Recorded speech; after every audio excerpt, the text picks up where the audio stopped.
Good afternoon. Welcome all. My name is Edmund Santuri. I'm a professor of religion and philosophy at St. Olaf College and director of the college's Institute for Freedom and Community. The institute which, along with the Martin E. Marty Chair in Religion in the Academy and St. Olaf's Department of Religion, is sponsoring our event this afternoon, our two-day symposium on religious and political disagreement, and our general spring series on religion and public life.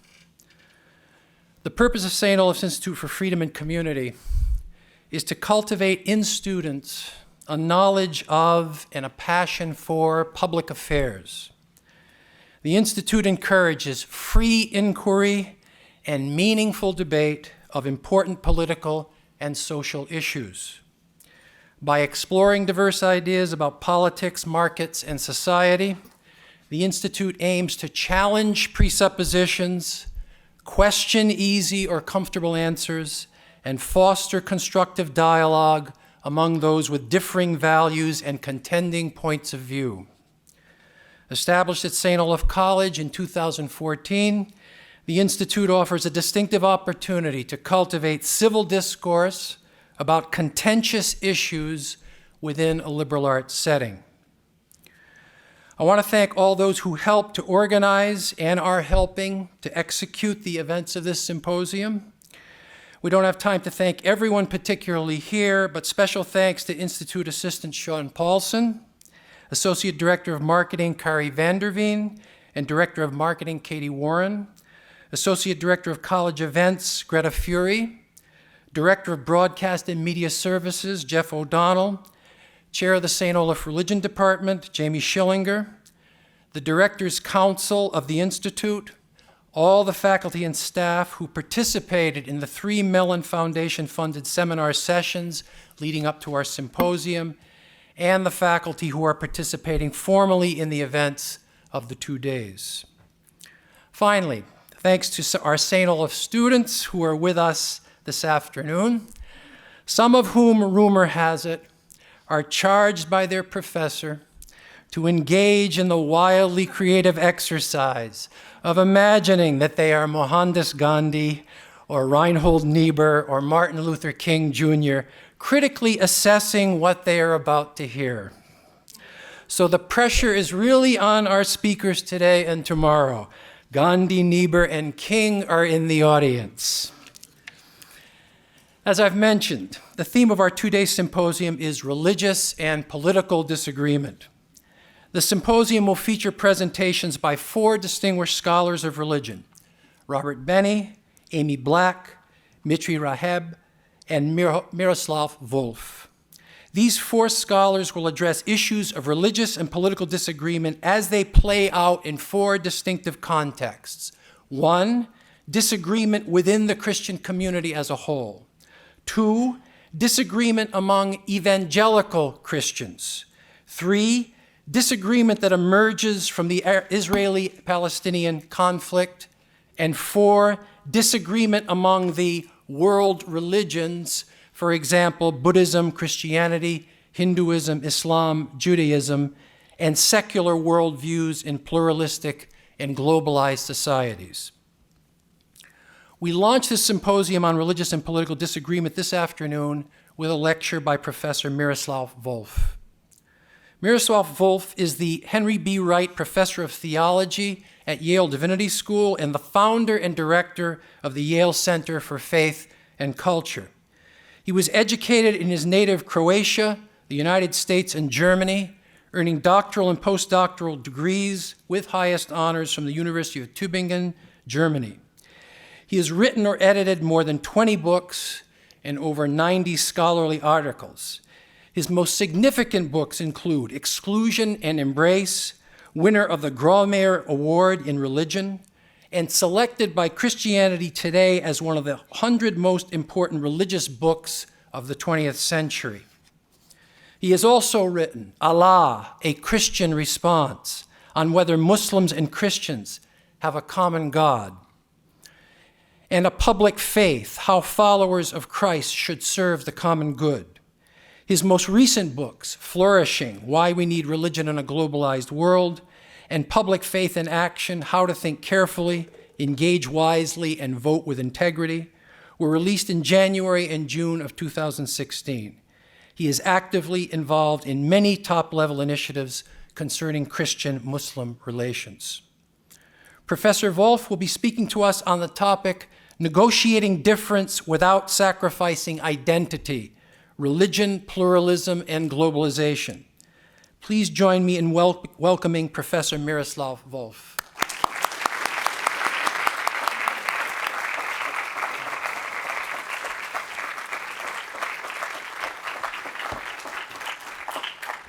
Good afternoon to you. Can you hear me well? I'm thrilled to be here, and I was particularly thrilled when I was driving into your wonderful town, and I read that this is a town of cows, colleges, and contentment. I like all three together, but in particular the contentment a bit, and I think I need to spend some time here. The reason I mention that is that occasionally I tweet and post things on Facebook, and one of my Facebook posts was in praise of contentment. I don't think that I have received more social media abuse on anything that I have put on the Facebook than I have praising contentment.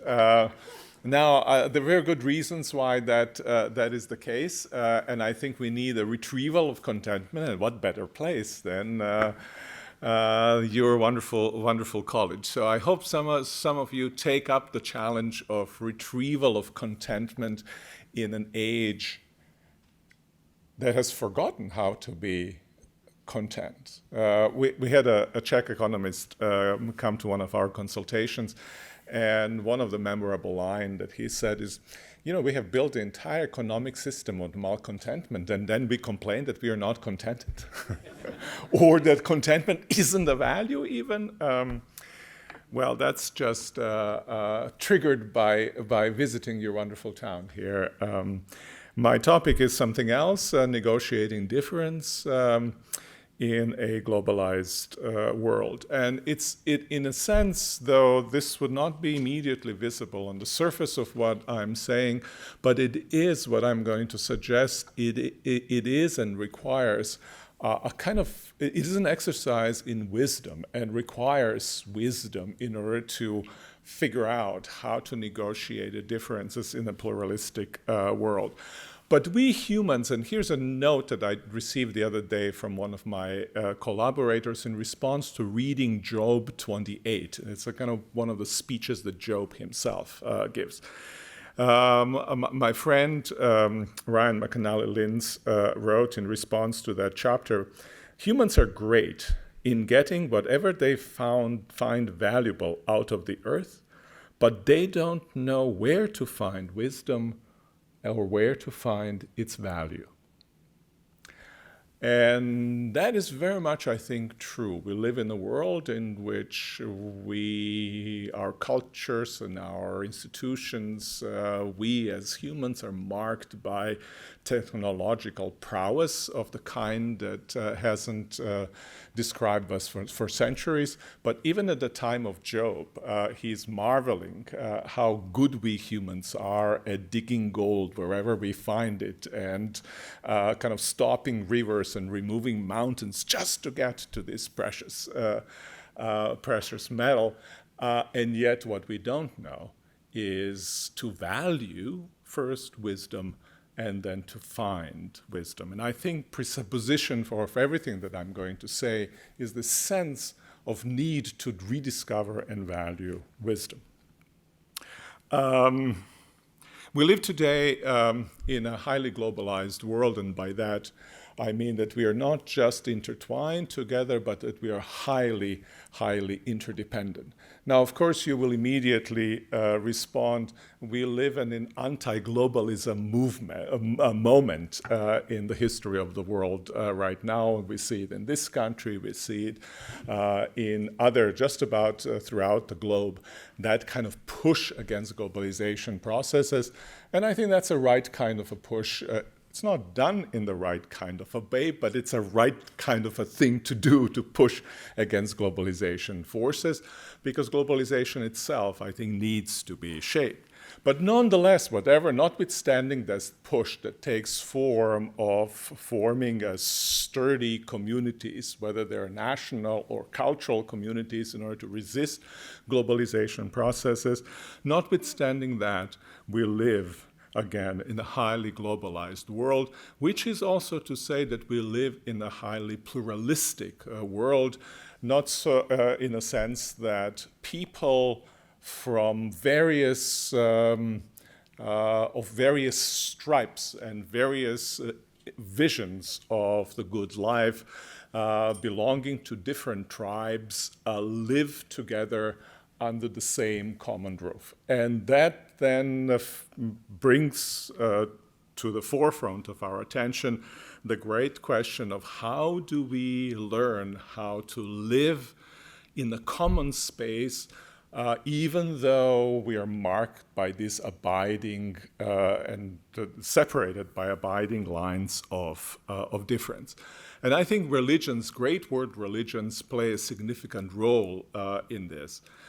Just a reminder, even though places like United States, and of course that was the case in Europe for quite some time, are gradually secularizing, this is not quite true of the rest of the world. If you look at the globe as a whole, I think the world is becoming more and more of a religious place. Religions are growing not just in absolute terms, but also in relative terms to the world population. And not only are religions growing numerically, but they're also asserting themselves politically in a way that was not the case only half a century ago. And therefore, within the globalized world, religions participate both as a globalizers, but also as a brakes to globalization processes, or as complicating globalization processes, as Tony Blair, with whom I used to teach a course on religion and globalization, used to say very, very squintingly, looking from at least 30,000 feet above the ground down. The world is uniting, globalization is uniting the world, and religions are dividing the world. That contains just about enough truth to be able to be quoted, but it's mostly wrong in other ways. Nonetheless, there is an element of truth, and you recognize it immediately. Now, part of the reason why religions divide is the one that Immanuel Kant gives when he speaks about the functions of religion. He compares them, or he sets them in analogy to languages. And humanity is divided by languages and by religious convictions. They end up defining us as tribes. And much of the religious divisions that are in the world are just such religion. Much of the divisions along religious lines are just such divisions. Divisions in which religions serve as markers of identity.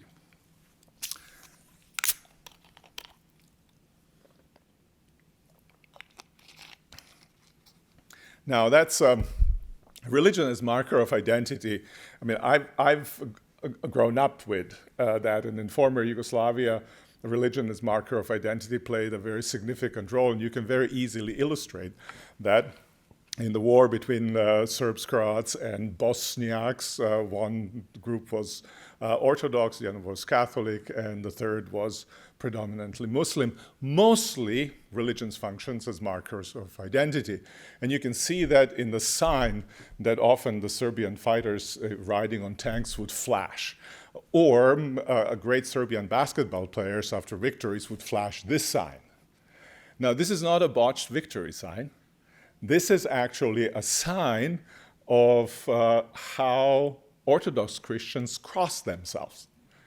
Not like barbarian Western Christians, who cross themselves with a entire palm open, or tips of the fingers.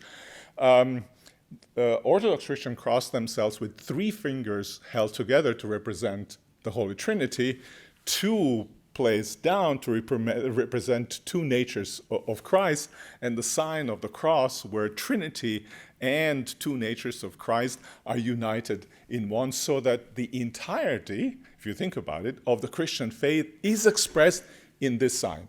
Now, a Serbian soldier riding on a tank and flashing this sign, what do you think is going through his mind? Mysteries of the Holy Trinity and unity of divine natures all manifest on the cross where God dies carries the sin of humanity. No, it's simply a marker of identity. This is who we are as distinct from you. Now, that would be an interesting thing to do and to reflect on religions precisely as markers of identity, how we could manage that and how these divide. But that's not where I want to go with this lecture tonight. I want to suggest, and I've tried to argue for that in my book, Flourishing: Why We Need Religion in a Globalized World, that whatever else the great world religions are, and there are many, many things, each one of them is also an articulation of a vision of human fullness, of the way to live into what we as human beings are meant to be. And there are alternative visions of human fullness. And often what divides religious people and divides very seriously committed religious people are precisely differing visions of what it means to be a human being and what would it mean to live together as human beings that have fundamentally different, in some ways, convictions. What would it mean to live together? So this is the subject that I want to address. Now, and I would want to formulate the challenge in the following way. Our challenge in a globalized world is to manage to figure out how to live in the context of what I've come to call very inelegantly as contending particular universalisms. Contending particular universalisms, or for short, CPUs. So I'm going to talk to you about the challenge of CPUs. And before I go into the challenge or how we might want to attend to this, I want to sketch out what I mean by contending particular universalisms. Now, we each, I think, live in the United States, certainly so. We live in such a context. Multiple universalisms inhabit the same common space.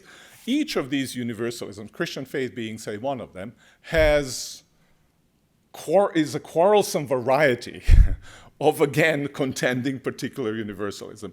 I take it St. Olaf's owes much of its existence way back to a very quarrelsome monk by the name of Martin Luther. By the way, with whom to whom I owe very much. I think he's probably the most important theologian in my own development. Young Luther is really cool, so just to make sure that I state that. But he illustrates, right, in his style also what contention within a particular tradition can be. Some of these universalisms are secular. You think, say, Marxist philosophy. certainly was such, or something like Nietzschean, or even contemporary scientism, or something like that. Other of these contending particular universalisms are religious, like Christianity or Islam. Some of them are somewhere in between. It's not quite clear what Confucianism or Buddhism are. They're religions, philosophies. For my purposes, it's really not necessary to make that decision. They all, I would want to argue, and that may be controversial, but here's the argument. Actually, a lot of things that I'm going to say will be probably controversial. But where are those Martin Luther Kings and Gandhis here prophetically resist?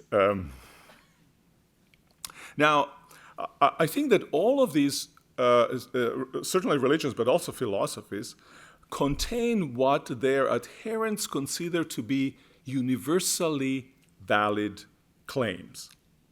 Now, I realize that there are many accounts of religion that downplay truth claims that religions makes. They prefer to concentrate on function of religious language, on practices, on rituals. But these, I think, generally describe religions from outside. At least that's what I would like to contend from, mainly some secular vantage point. But adherents of particular religion, I think, as a rule, think of their faith and is in some sense, and that remains to be seen how that's to be understood, as true, as making truth claims. And there may be truth claims about the nature of our lives, which may be quite different than the truth claims that scientists make, but nonetheless, truth claims are being made about nature of reality. They can be articulated in mythological or metaphysical or scientific terms. They make truth claims about the self, nature of the self, nature of social relations, nature of the good. They make also truth claims about the vision of life that fits both the nature of the reality and the character of the self, social relations, and the good. They often make truth claims about what it means to lead one's life well, what it means for life to go well for one, and what it means for life to feel right for one. They have what I like to think of as agential, circumstantial, and affective dimensions. And I think they portray a certain vision of life in those terms. They also make certain truth claims about proper means of access to the account that was sketched in the previous points that I have made, something that endows those claims with certain form of validity. Now, though each of these universalism makes claims to truth, I think that none of them is actually anything like a closed system. Sometimes, notwithstanding their own self-understanding, they're still porous. And good example are different forms of fundamentalism. You'd think that they have a sturdy walls, that nothing comes in and nothing goes out. And yet, if you observe the history of particular fundamentalism, you see the traffic has been going on in and out, and you can't understand the shape of a particular fundamentalism unless you know the character of the culture in which it finds itself and in which it continues to evolve. You could easily show that by looking at the history of American Christian fundamentalism that is the case. In other words, all those universalisms have mutually permeable boundaries. And each of them has also a set of convictions that overlap. Even though sometimes within the system as a whole, each of these convictions end up with meaning slightly different thing, right? So, but this permeability is actually a very important feature of them. And they continue to be shaped, they're malleable, and continue to be shaped not just by the changes on the ground, say like technological, economic, and political transformations, but they also end up being changed by mutual interactions. Shape of Christianity in Middle East has been partly determined by, influenced by the particular context of relationship to Islam, and so is the case also for other forms of Christianity or other religions. And because of these overlaps, these multiple universalisms are, to a certain extent, mutually intelligible. We can understand each other, we can criticize one another, we can learn from one another, and we can also shape one another. So, universalisms that are porous to one another, but all these universalisms are also particular. That's my CPU. This is a P of the acronym. Now, that might seem as a paradox, but of course it isn't. It's a consequence of the fact that human beings who make universal claims about flourishing life, about human fullness, and about communities to which they belong, are all creatures of time, space, language, culture. And clearly, none of these CPUs are universal in scope. Their spread is restricted. That's the case with even the most numerous one, which is Islam and Christianity.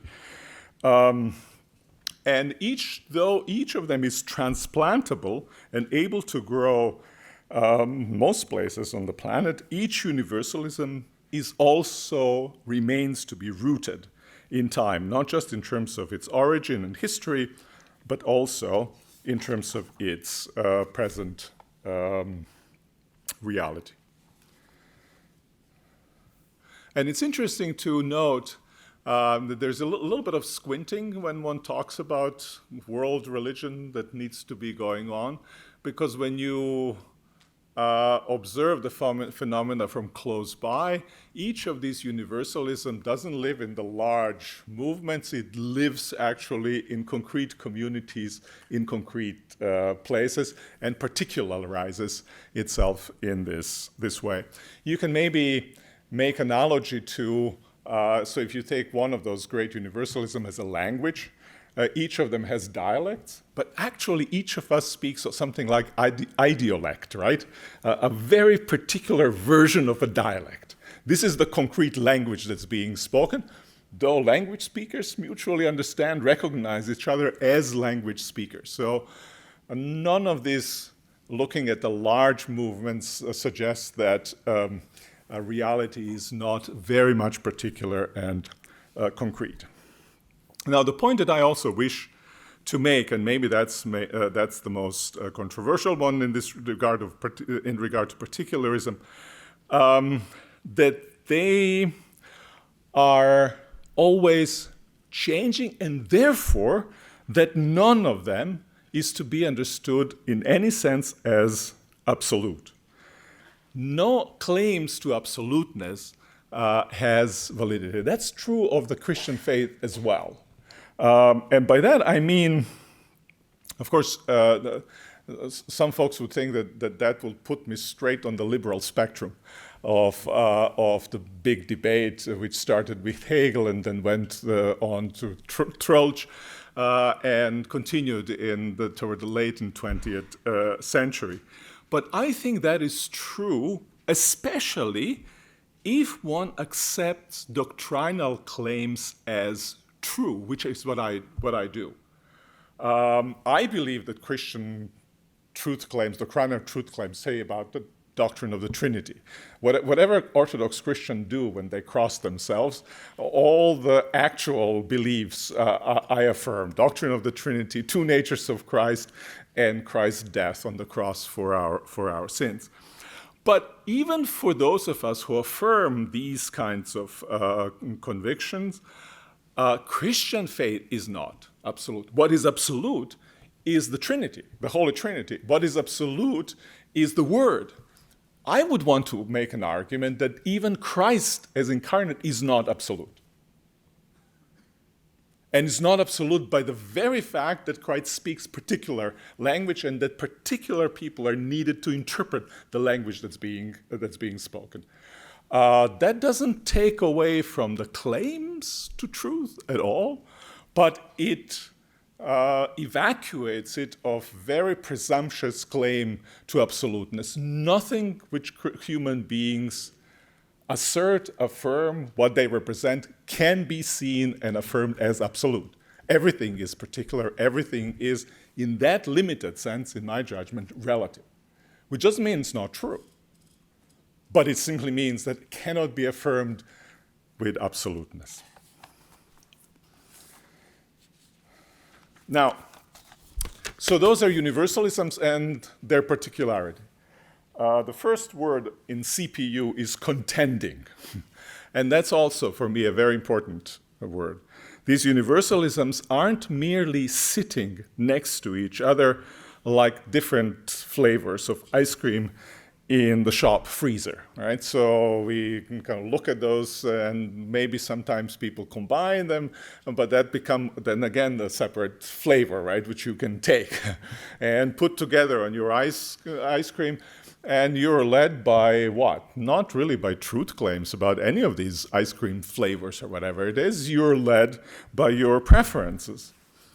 But I think that contemporary universalisms, they are claimants not just to our preferences, but to our allegiance, and even our ultimate allegiance. That is what Christian faith is, right? Jesus Christ walks, sees a person working at his customs official and says, you come and follow me. And the guy gets up and follows, and fishermen do. And a lot of people throughout the world do just the same thing. This is a kind of allegiance that pivots the entirety of our lives and that presumes a kind of ultimate forms of trust. Now, each of these, just because it makes those kinds of claims, is then also contending for our convictions that orient our entire lives, but contending against and with others. And by contending, I mean that universalisms are always, implicitly at least, contesting each other intellectually. They make competing, sometimes truth claims, sometimes overlapping, but sometimes those truth claims are competing. And not just at the intellectual level, I think they're also contending at a very practical level, jostling with each other for power in a common space. After all, to formulate a vision of the flourishing life with a claim to truth is to contest, at least in part, the other already existing formulations. Similarly, to live a vision of the flourishing life is to take social space and exert social influence. And I think both of these are very important aspects to keep in mind. One has to do with intellectual plausibility. The other one has to do with social power. With our very living, we exert social power. Now, that said, contending universalisms are not necessarily violent. Contending for given truth can lead to violence, though I am not of the persuasion that just by making truth claims, religions are violent. I don't know how many of you have worked, are familiar with the work of Jan Assmann, who is an Egyptologist from University of Heidelberg. He has written a number of books talking about, especially kind of one of them is called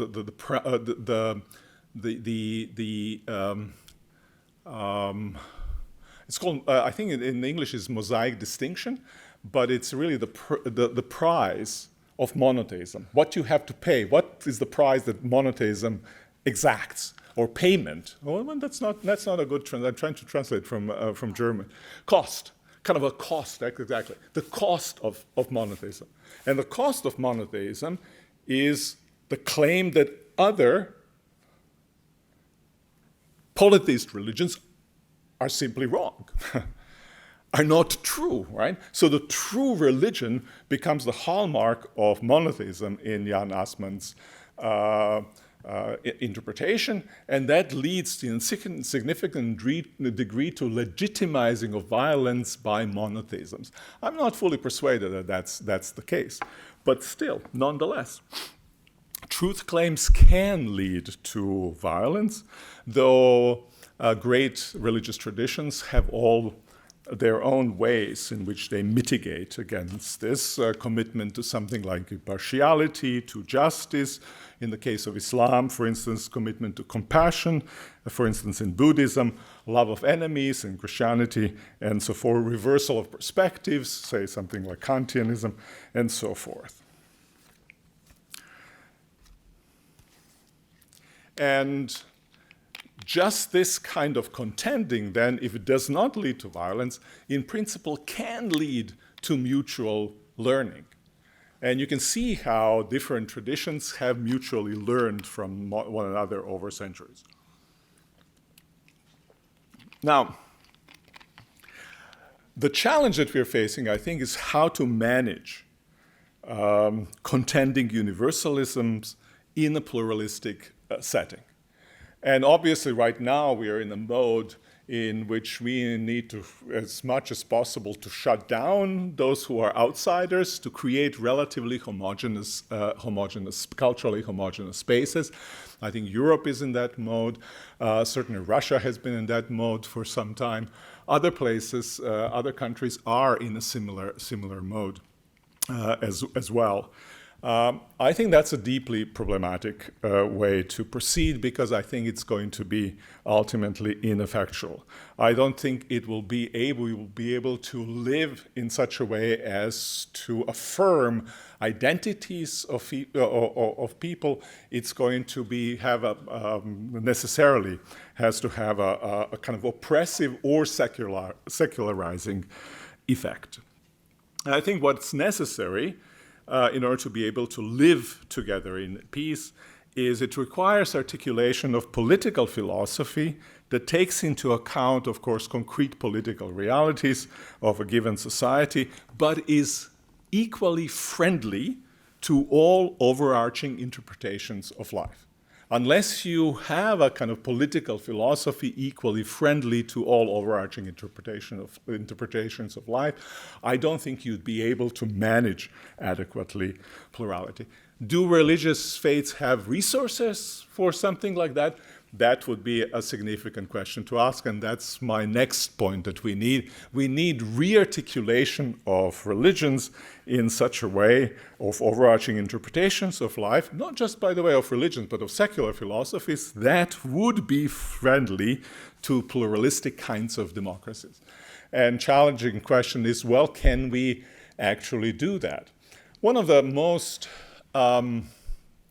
enduring debates that I have had when I taught this course on religion and globalization, or faiths and globalization, and enduring questions, almost always when we taught the class, one of the first questions that was asked by students: can exclusive religious faiths embrace pluralism as a political project?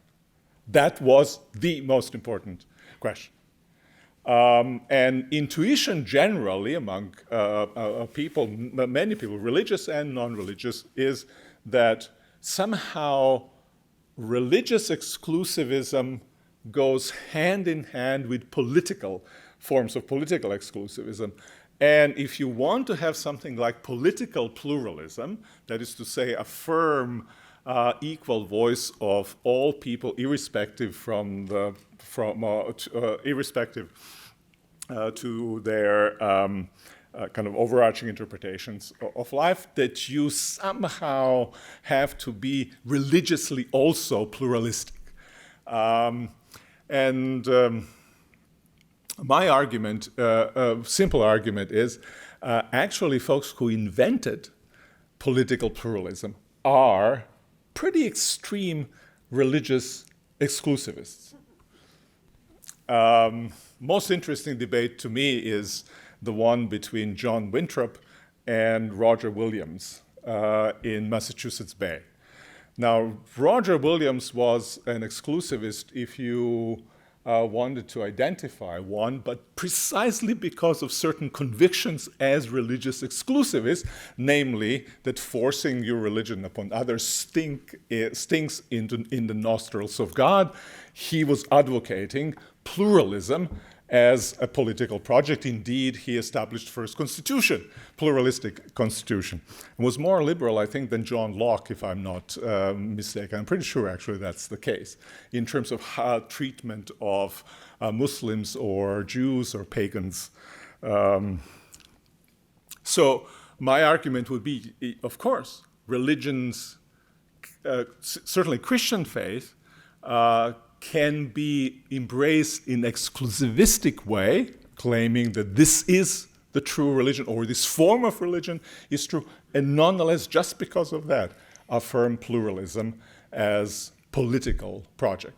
Now, I would want to make an argument that this is possible for other religious traditions to do as well. It's not on me to develop it for them, but I think resources are certainly there, and it can be they can be developed.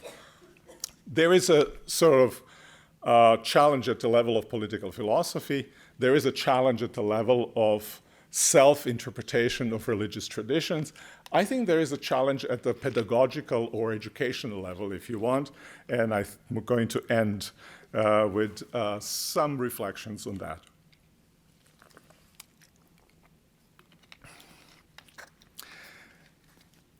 And I introduce this by giving you a bit of a,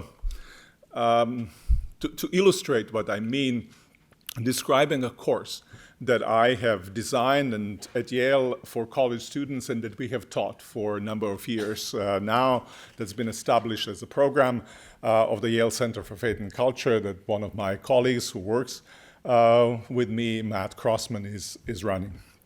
And the course is called Life Worth Living.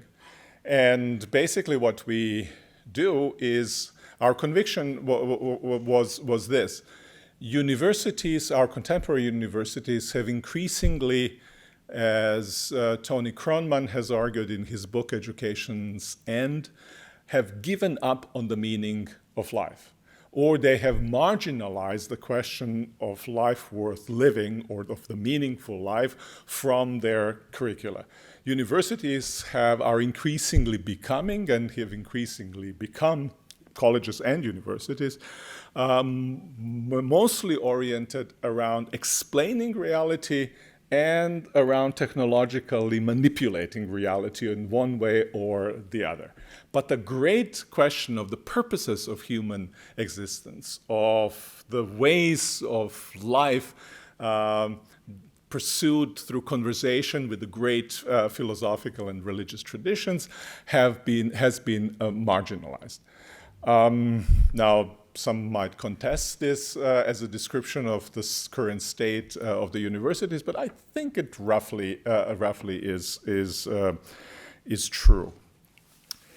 So we've designed a course that takes. So the challenge was, how do you teach about meaningful life, not in a confessional school, particular confession, but how do you teach it in a pluralistic, even secular university setting? How do you teach it in such a way that you don't simply inform students about what other people say about each other's perspective on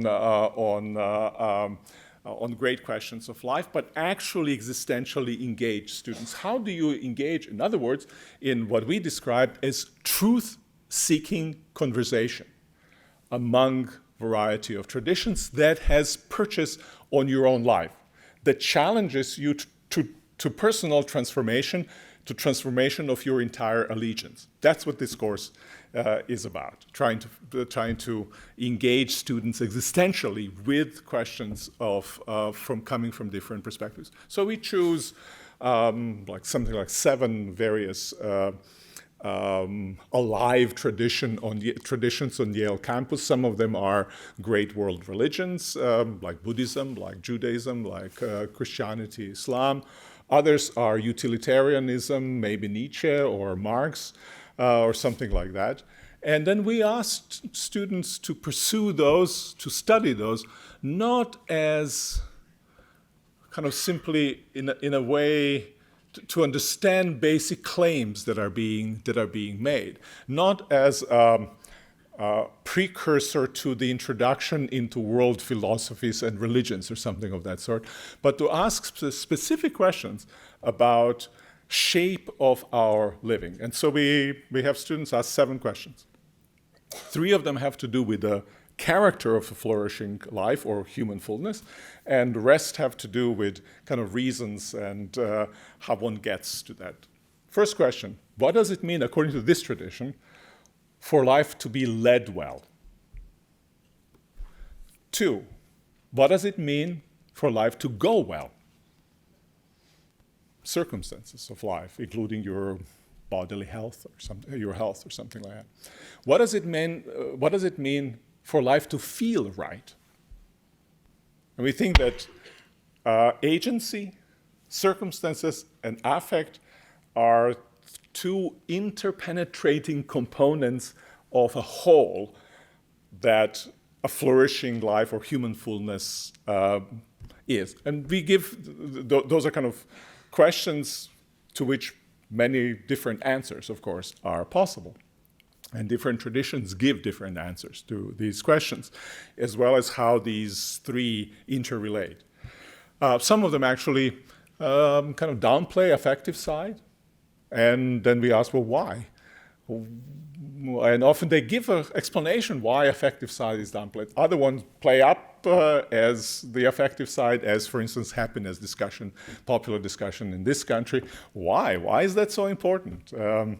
And philosophers like John Stuart Mill and others have had few things to say about that very, very question. Our next question is, what motivations or reasons does this tradition give you to live life this way? The next question is, what kinds of helps does it give you? Because you can be persuaded there's a really cool way to live, and that you have good reasons to live that way, but find yourself, no matter how much you try or want, that you are not able. You need to sustain your effort. What helps does it give you? And great traditions give you spiritual practices, prayer, whatever else that might be. Next question, what happens when you fail? And which is significant. We make efforts, we fail, and then what do you do then? Pick yourself up? Is there a way to undo what you have done, short of reversing the error of time? All sorts of possibilities are there. And final question is, to whom are you responsible? And so we engage in truth-seeking conversations about, we wrestle with Buddha, we wrestle with Moses or prophets, with Jesus, with Muhammad, with John Stuart Mill, with Marx, with Nietzsche, and ask these kinds of questions. And it ends up being a kind of a schooling of the mind that we can actually engage in truthful conversations where our existence is at stake, without necessarily coming to blows with one another, or without devaluing these questions as simply matters of our preference. In fact, at the end of the discussion about each of these questions, we ask students, how would your life have to change if Buddha was right? Most interesting conversations happen. One of the way it went, could you at all have gotten yourself ready and accepted to Yale if you had followed Buddha's teaching? Now that's pretty radical stuff, right? That cuts to the core of can you be a student, successful student at Yale? Is it important? Why not? Why yes? And you can see how that engages a core of our existence, and obviously they divide students. students argue. And our argument to students is treat those philosophies and religions as what they claim to be, namely making claims to truth about your existence. Wrestle with them. You can say anything you want, just you got to respect them. Respect and say whatever you want. I think these kinds of conversations are essential for us in order not just to take seriously our own life and existence, but also to find ways in which to live in a contemporary, very much pluralistic world. We need truth-seeking about the way of life which we lead. Otherwise, we're going to end up doing what we humans do really well: dig for gold. Or, as I put it, seek to multiply bread. One way or another, all great philosophical, religious traditions have made a claim, and this is now the pitch more for religious side of things, all have made a claim that human beings do not live by bread alone. And when human beings live by bread alone, that human beings live below the level of our true humanity. And to rediscover this in the context of a globalized world that is very much market-driven, I think is a great contribution of religious traditions. I certainly would argue that this is one of the most important concern of the Christian faith that often is pushed by the wayside. We keep digging for gold, and we keep forgetting for that which is the most important for us, and that is wisdom. Thank you very much.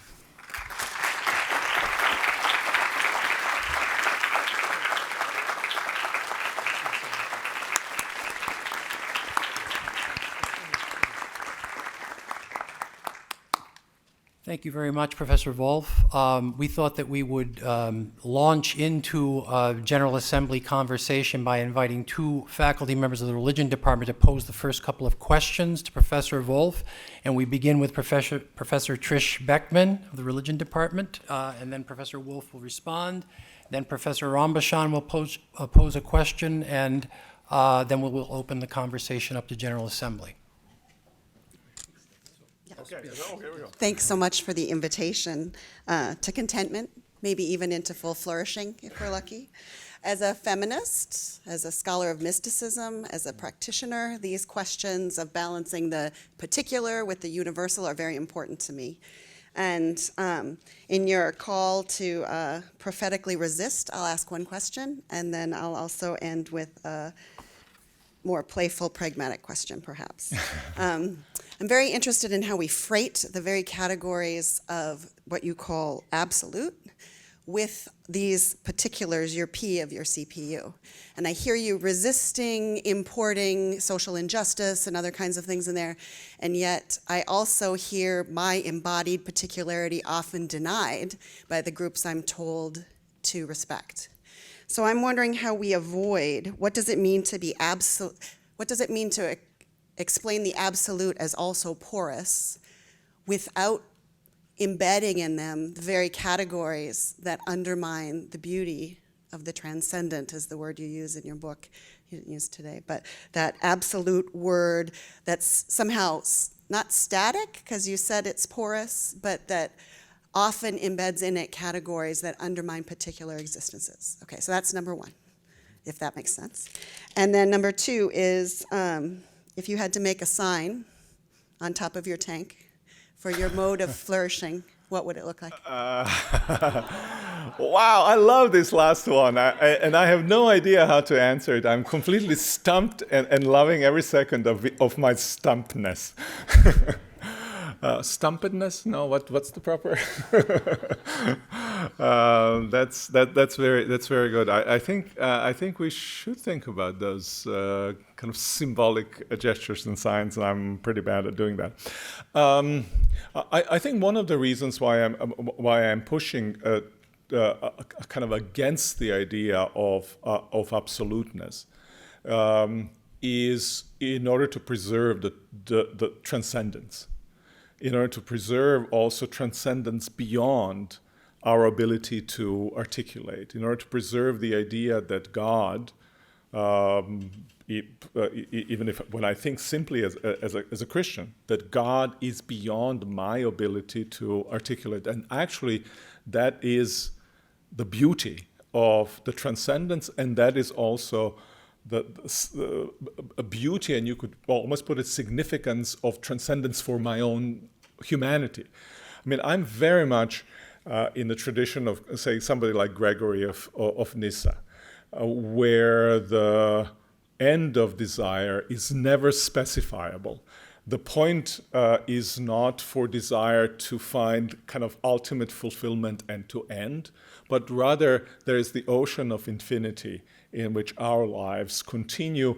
But that means also that we always understand ourselves as who we are, namely particular, namely limited, and namely fragile, namely people in time and with history, and that always remains feature of us. Once we have a closure in terms of God and desire, there's a betrayal of humanity that happens, and not just of divinity. And I think it makes us also more humble in relation to others. It makes us no less willing to make truth claims, but they're truth claims that are based also on trust, rather than simple on full-blown specifiable knowledge. And I don't think that trust is removable from our lives, and I think we need to nurture modalities of trust, and that happens when we don't control that which we were created to trust, namely God. Miroslav, thank you very much for visiting us at St. Olaf. Pleasure. Anand has been a friend for a long time, and one of the beauties of coming to this place was to see him in his own element. I realized that he was 30 years he's teaching here. Amazing. Beautiful. I hope you will be as fond of me after my question. You questioned me before, and my fondness remained. So I'm going to come back to your contending particular universalisms idea, your CPU idea. And to note that, these universalisms have been competing throughout history, and none has dominated or made the other extinct. And as you said in your opening remarks, the religious traditions or these religious traditions have been growing, they have been flourishing, and so there is no hope, at least on this side of reality, that any one of these universalisms will emerge triumphant over all the others. We have marched around the walls and they haven't collapsed. So then when you go to speak of therefore you introduce the problem as one of managing these contending universalisms. And then, and I agree with you about the possibility of religious exclusivism and political pluralism. But I am troubled by the fact that we have to use the terminology of managing. It's a term from the business world. It's a strategic. It's, if we don't manage these universalisms well, we pay a high price, and that is one way that is quite true. so we go to find a way of managing these universalisms, religious universalisms. We go to political thought and political agreement. And so I would like to think, and I think that we need to work harder at the kinds of theological resources also that help us to do that work. That we don't think only of how to manage these universalisms or this kind of diversity, but how to celebrate the diversity as well. So let me put it to you in this way.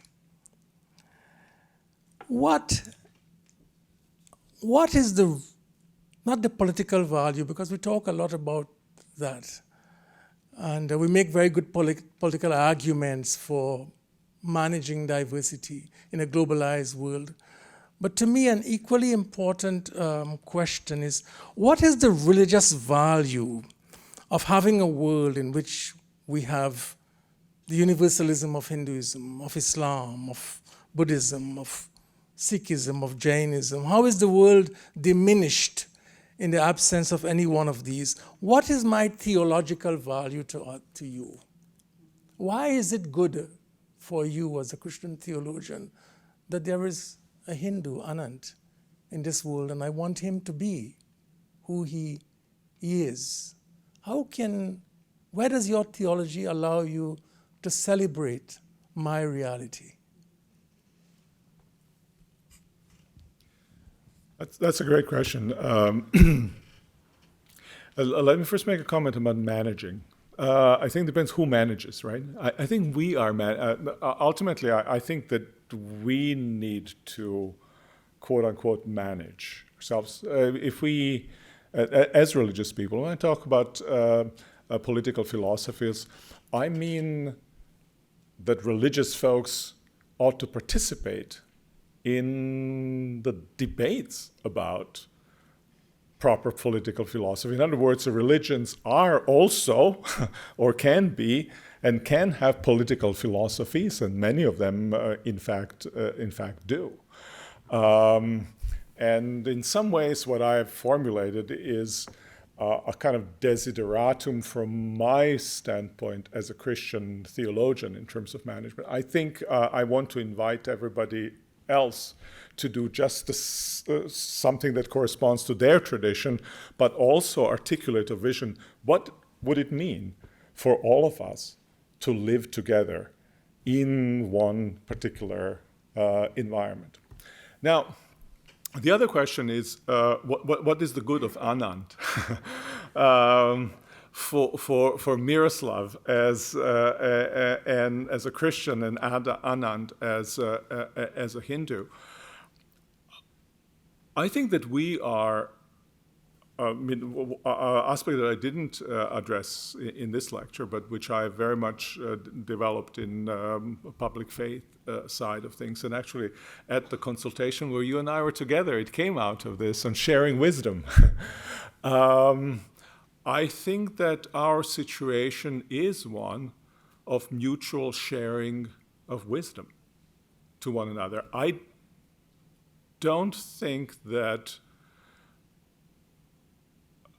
a contention of which I spoke is always a contention in the context of mutuality and the space that's created in which each voice counts.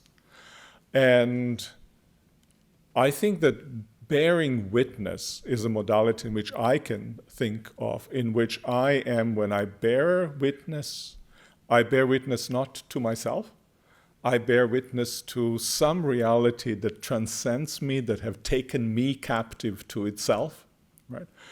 And any bearer of the wisdom, or any witness to the wisdom, I think ought to listen to what the voice of the wisdom that comes from other traditions. Now, I think I, as a Christian, have to have then an account from the Christian standpoint. Why is it that Anand, who is a Hindu, can offer a wisdom to me who claims that Christ is the one who is the creator and therefore the one who is the embodiment of wisdom. And I think the Christian theologians for centuries at their best have developed such resources, like something like the seeds of the word, right? So that this transcendent, which we cannot fully always articulate for ourselves, can speak to us from the voice of somebody else. There is, I use the word prophetic, reverse prophetism, if you want, where prophetic challenge comes to a religion from the other side, to the Christian faith. And I think we have had these cases of reverse prophetism in the Christian tradition from secular perspectives. We have had them from religious perspectives, and I think they are a good thing. And unless we are ready to recognize, and as I, Miroslav, am ready to recognize when Anand, the wisdom that Anand brings, I'm failing in my, not just in my human, but also in my Christian calling. See, I don't, so I'm a kind of Christian who is in favor, say, of evangelism. But I think that evangelism and dialogue are not two distinct things. They are one and the same thing. Every time I bear witness to the truth, but every time I bear witness to the truth, I bear witness to the truth to somebody who I can presume also has truth to impart to me, and therefore I am in the dialogical process, and in some ways that's predicated, I'm going too long on this, it's predicated on the idea that actually it's the transcendent one is who is important, not my opinions about transcendent one.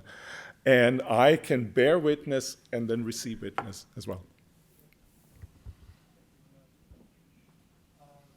Questions from the audience, and please do speak in mics that are being transported by aides. Hello, thank you for coming.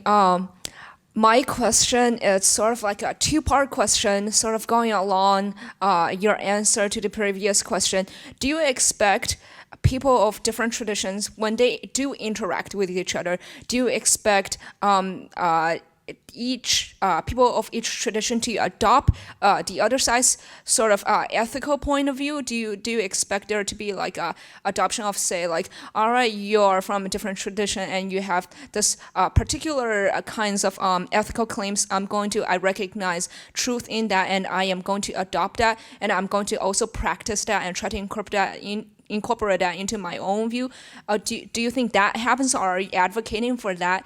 And if so, how would that happen? Does it happen by people agreeing on mutually sort of like, all right, you have this ethical claim that I relate with, and we both have like a similar sort of I don't know, understanding of what is good or what is ethical, what we ought to do? Does it generate from a mutual consensus? How do you think that is what it is, or and if so, is that truth preserving? I guess just merely because they rely on consensus. No, it's a very important question that you're asking, and if I have been understood to suggest that in the encounter between the two, we kind of negotiate a consensus and then we run with it, I think I have failed to explain myself really well, because I don't believe that's the case. I don't believe that encounters between religious traditions, religious others, are negotiations in any sort where the kind of somehow we need to reach a consensus. I think religious traditions, certainly my own faith, has an ultimate claim to my life. That is to say, I have I have entrusted my life to the way of life and the person of Jesus. But that then does not necessarily mean That's the only thing that I can see. It simply means that this is the organizing principle around which my life is oriented. I have to hold it in a way that is both existentially risky. I risk my existence on that. I may prove to have been wrong, right? And that's part and parcel of my existential decision, right? But I have to walk that path as long as I don't decide that it's no longer walkable as a path. In encounter with another person, I'll tell you what I do. I look through the fundamental commitment of who Christ is as the incarnate Word and see whether that can be enriched somehow. My own perception of who Christ is can be enriched by the encounter that I have with another person. I bear witness and I listen to the witness of another, and then I make judgment, provisional judgment, but the judgment on which I have to, in many ways, risk my daily existence, so that at the end of my life, I don't wake up and said, my entire life has gone the wrong direction. Those are the most important questions of our lives. We can negotiate them in an encounter between Anand and me. We sit and we think, okay, let's figure out where we want, and we strike a middle. It'll be such a foolish thing for both of us to do, but I think it's a wise thing for us to do, to sit as we have a number of times in the wee hours of the night, and then discuss how we perceive that transcendent one and what that means for our lives. Then we go each other away, and then we ask ourselves, what is it, in my case, that God is calling me to do in the light of Anand's witness? And then I make a decision. Thank you.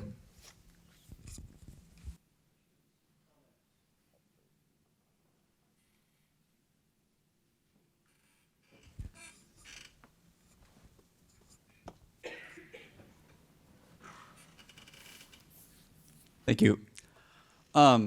Something that I've noticed, like at least within this nation, and particularly within Christendom, is that there are a lot of, especially evangelical Christians, who take their label as a Christian very seriously, and take a lot of pride in being labeled as a Christian, like not necessarily in their theology, but in their label as a Christian. And I was wondering if you think it's possible for someone to take a lot of pride in just sort of this aspect of their identity, like not even necessarily an evangelical Christian, just like anyone who holds up a sign, like whatever kind of sign, to take a lot of pride in that sort of label of their identity and also engage in meaningful dialogue with people of other faiths or other convictions. Yes, you folks ask very good questions. I don't like the pride bit of it. Because generally pride is kind of asserted in a socially competitive kind of setting. If I assert my pride in being evangelical or in being Christian, what have I asserted? That I'm better than you, right? I don't know how to make that judgment. And I don't know why would that judgment be considered properly to be Christian or mark the person who follows the Christ who, though in the form of God, did not insist on the equality with God, but humbled himself and became a servant. And then it becomes, especially if it becomes a label, then it becomes about opinions which I hold or practices in which I embrace. But it isn't about Christ. It's about me and my community as opposed to somebody else and some other community. So I would rather speak about beauty of who Christ is and let the chips fall where they might in terms of how people respond and what pride here means. I think we should. One of the things that I've said, and sometimes I'm kind of Nicene Christian. I cross myself the way Orthodox do, as I mentioned before. Believe in everything the church has believed. Have absolutely no problems believing this. But I find, for instance, the stress on Christian uniqueness really misplaced. It's no good to me for Christian faith to be unique, except for some kind of pride that I might have, right? I don't deny that Christian faith is unique, but that's not a value. That's what's valuable is the extent to which it's true. Truth is value. But its uniqueness? Why would that be something desirable? After all, in Christian imagination, in the world to come, Christian faith is not going to be unique. Right? There's nothing unique but Christian faith in the world to come. That's right? So why should there be something special about it right now? Which is, again, not to say that we shouldn't attend to truth question, but we shouldn't think of it in terms of social competitive advantage and the pride which I have in what I embrace and somebody else doesn't, as if my having something has been is a source of pride. I mean, just think about it. Apostle Paul says in one of the most radical claims that he makes, which is, I think, foundation of Christian thinking about humility. What do you have that you have not received? It's a rhetorical question. The response should be nothing. So what is the source of your pride? That you have received?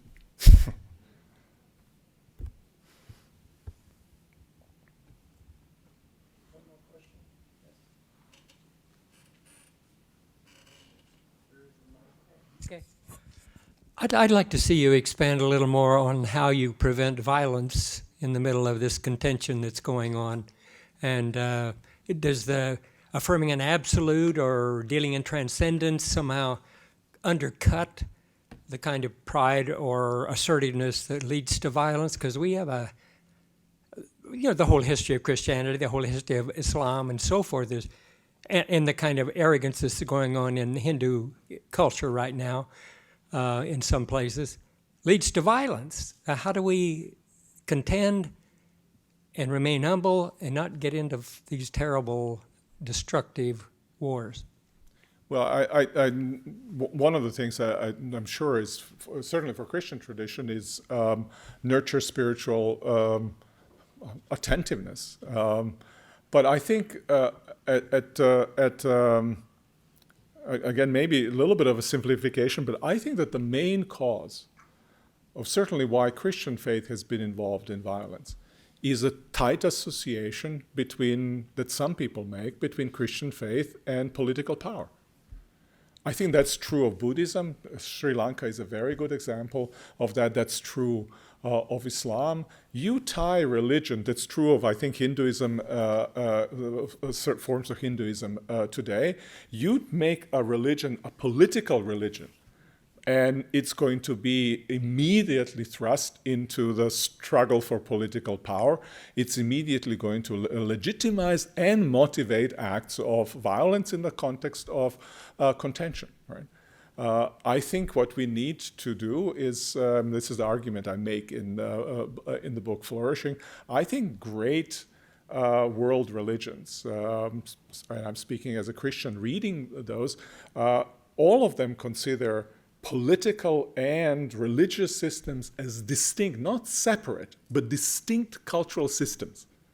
And I think that distinctness of cultural systems is fundamental to them. They address human beings qua human beings, not human beings qua members of this particular or that particular tribe or that particular association. I think this universality, some people think that's the contribution to violence. I think it's the other way around. Insist on the universality of it and don't tie it with a particular political project, and you're going to go a long way of disentangling religion from violence. Why did Christianity become entangled in violence? When did it happen? You can trace it, right? I mean, you have a religion who was very uncomfortable with its followers being soldiers for centuries, and then gets transformed when the unity between certain form of unity between Christian faith and the political realm happened. And sociological studies point exactly in the same direction. If you read somebody like David Martin, very much disregarded book, but one of his, I think one of his really gems is Does Christianity Cause War or something like that? Something like that is the title of, it's a very fine book of his, where he analyzes this from sociological standpoint as well. Thank you very much, Professor.